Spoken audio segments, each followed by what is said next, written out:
Hey there, welcome back to my kitchen. Today we are going to be making 4 different finger food / snack or lunch ideas. I try to cook at home as much as possible, and that includes lunches and stuff like that. So I hope you enjoy today's video and it gives you some good ideas, but let's go ahead and get into it. Kicking off today's video, we're going to make some pull-apart pizza bread. To begin with this one, I am just going to go ahead and preheat my oven to 350 degrees. Next, you will need a nice big bowl for this part, and you will also need 2 cans of biscuits. If you want to be really fancy, you can make your own homemade biscuits, but that's definitely not necessary. I'm just using some canned biscuits, and I'm going to cut each biscuit into 4 pieces.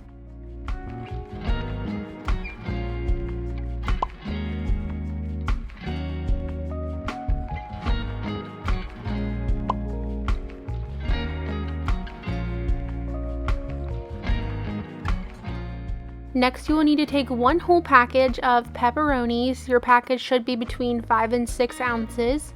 And you're just going to slice those up. That way they kind of stretch a little bit further throughout all of the dough. I like to stack mine and then cut them into 3 pieces. It makes the process a little bit quicker and a lot easier. I like to use turkey pepperoni, and it also will make this a lot less greasy, but you can use traditional pepperoni as well.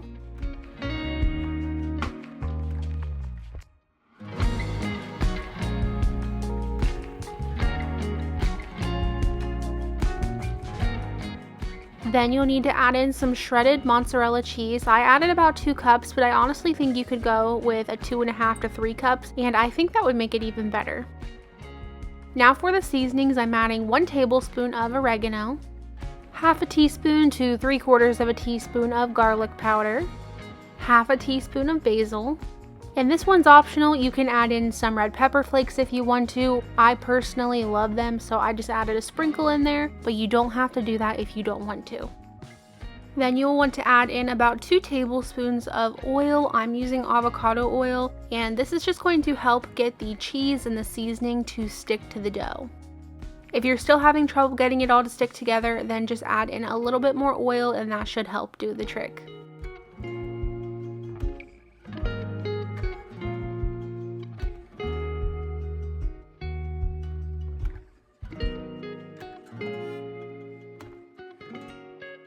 Once this is fully mixed together, we're going to transfer this over into a bundt cake pan.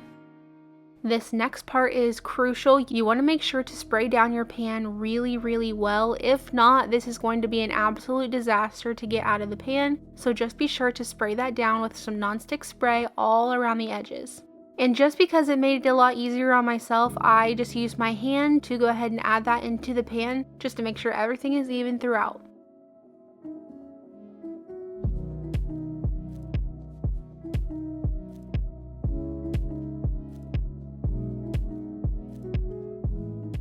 This is what it should look like before going into the oven, and you're just going to stick this in your oven for about 30-ish minutes.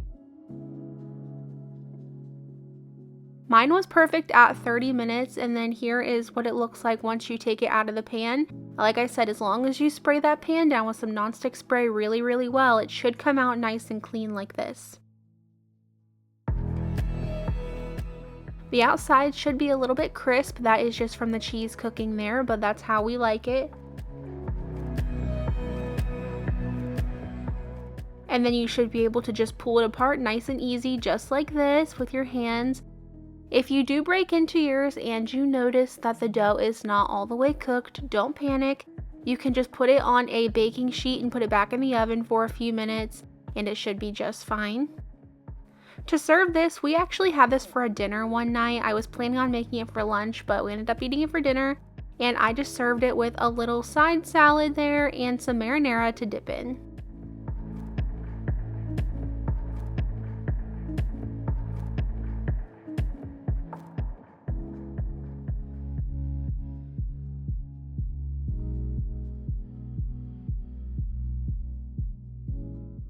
Up next, we're making some cinnamon sugar Chex mix.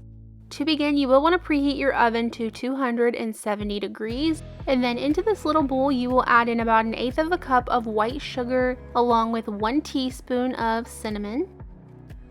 Give this a little mix together and then just set this aside. We're going to be using it later on.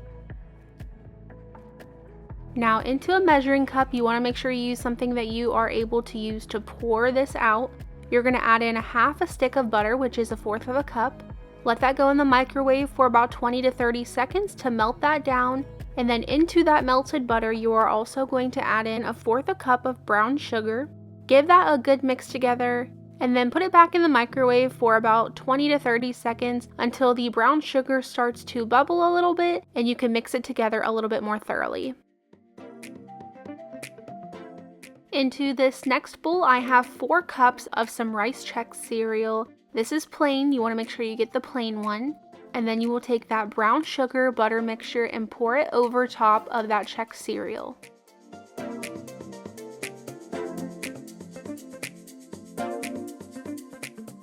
Give this a little toss in that sauce, but be very careful not to crush your cereal.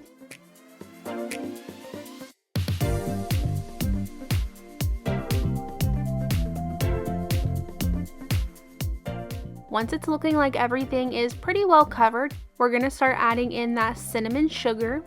I like to just use my hand and sprinkle it over the top, give it a little bit of a mix, and then add some more. That way it gets coated all over and not just on one side.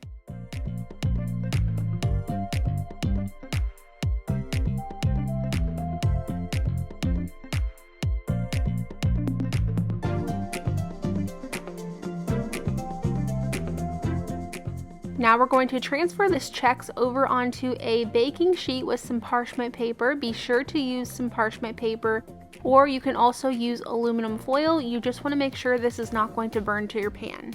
Spread your Chex out evenly over top of that parchment paper, and then this is going into the oven for right around 40-ish minutes. About every 10 to 15 minutes, you will want to take it out of the oven and give it a little mix together just to make sure nothing's sticking. And then once you get it mixed around, add it back into the oven.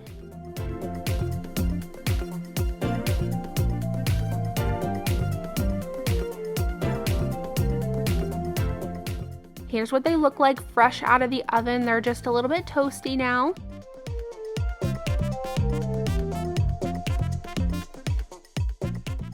We like to eat this while it is still warm, so I went ahead and just transferred it right into a bowl. And we had this during movie night instead of popcorn, and it was such a nice little sweet treat. Still gave you that nice crunchy effect that popcorn kind of does during the movie, but just changed it up a little bit.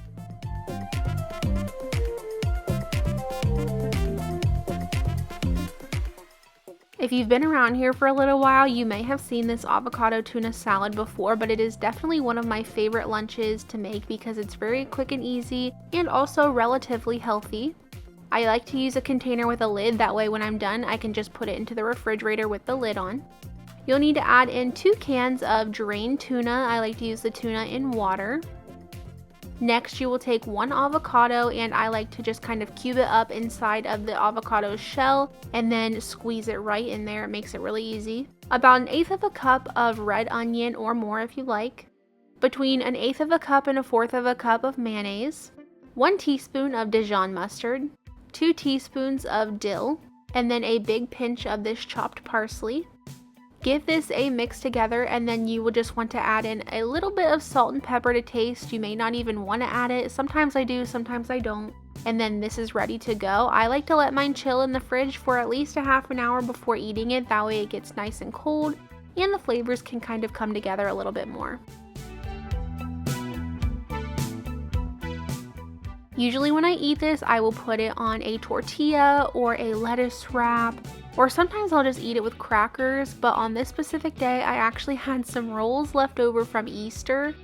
So I used my homemade rolls and just put the avocado tuna salad on there. And honestly, it turned out so good like this. I would definitely do this again. And then last but not least, we're going to make these homemade soft pretzel twists. To begin, in my mixing bowl of my large stand mixer, I'm going to add in 2 tablespoons of sugar, 1.5 cups of warm water. I like to get my water right around 107 degrees, and then 2 1/4 teaspoons of active dry yeast. Give this a little mix together and then let it sit for about 5 minutes until you see the top of it nice and foamy. Next, I'm adding in a 1/4 cup of melted butter. I'm also going to add the hook of my mixer and begin adding in 4.5 cups of all-purpose flour. Just try to add this in a little bit slow while the mixer works to get everything mixed together.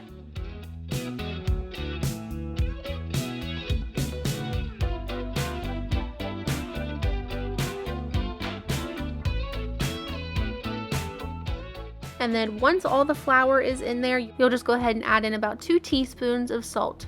Let this go for a minute, give it time to get mixed together. And then once the dough has formed a ball and you can touch it and it's not overly sticky, you will just go ahead and pull that out of there, remove the hook, spray the bottom of your bowl with some nonstick spray. Add your dough back in there, cover and let this sit for 1 hour.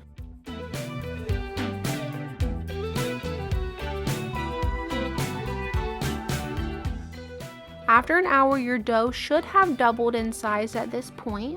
Go ahead and punch down your dough, and we're going to transfer this over to my countertop. As you can see, I added just a little bit of flour onto the countertop so the dough would not stick.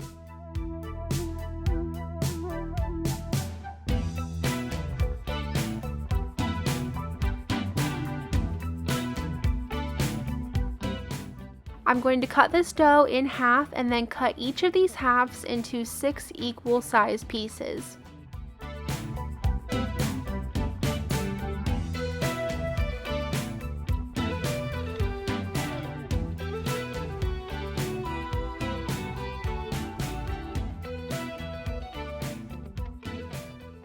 Now we're going to roll each of these pieces of dough out into about 12 to 14 inch long pieces.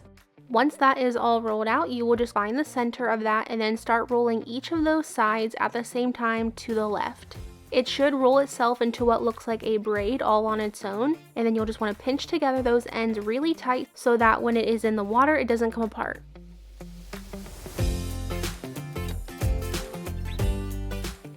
Now over to my stovetop. I'm just using a skillet to heat up some water. It's much easier on my stove personally to use a skillet rather than a big pot of water because I can get it to boil a lot easier. I'm adding in about 1/2 cup of baking soda and letting this come to a boil. Once boiling, you can place in your pretzel twists into the water, and you're just going to leave these in here for about 30 seconds and then flip them over and do about another 30 seconds on the other side.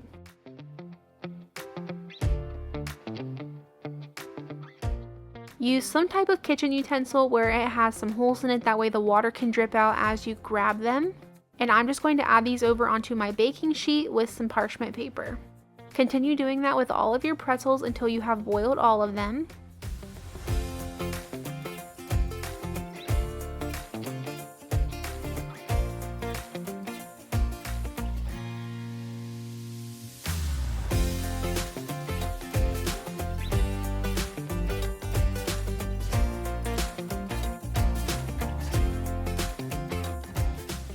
In this little bowl, I have a beaten egg. I'm just going to take a little brush and brush each of these with the egg.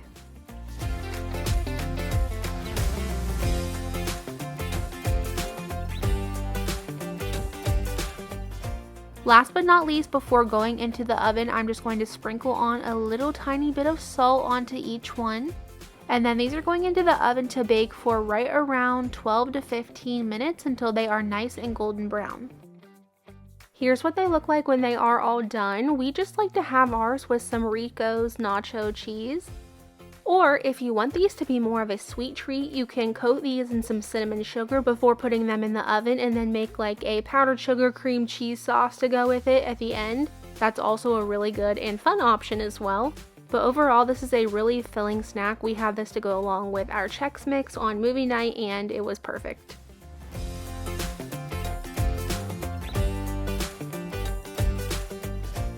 Thank you guys so much for watching today. I really appreciate you being here and spending time with me in my kitchen. Don't forget to leave me a flower down in the comments below if you did make it all the way to the end of today's video, and I will see you back here on Wednesday with a new video. Bye guys.